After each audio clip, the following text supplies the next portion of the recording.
SSR qanday mamlakat edi? Qisqacha tarixi. 1924-yilda Lenin o'ldi va partiyadagi ikkinchi kishi Trotskiy sotqin ekanligi ma'lum bo'ldi.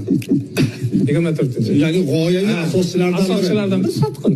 Kamenev, Zinoviev, Bukharin va Stalin Trotskiyni mag'lub qilib, SSRdan quvg'in qilishdi 27-yilda.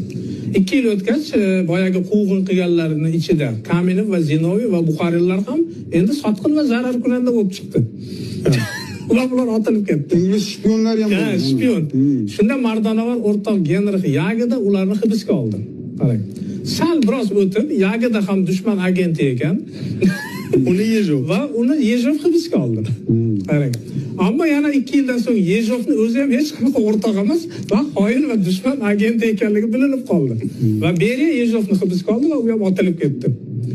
Dahi Stalin o'ldi 1953-yilda va hamma birdaniga Beriyani sotqinligini bilib qoldi. Shunda Zhukov Beriyani hibsga oldi va uni ham imijida otib o'ldirishdi.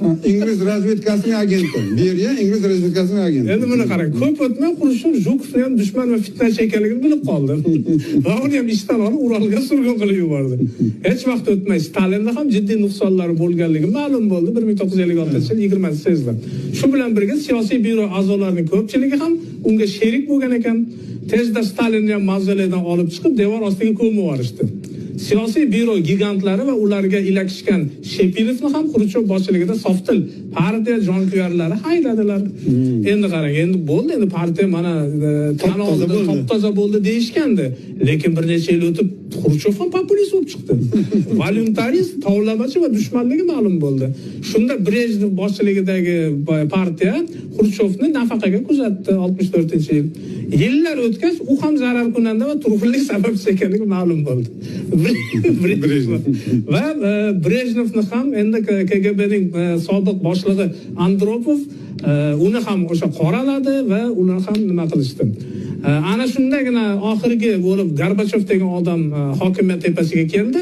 Aniqlanishicha, Gorbachev davrida butun partiya zarar kunandalar partiyasi ekanligi ma'lum bo'ldi va hammasini yangidan isloh qilish boshlandi.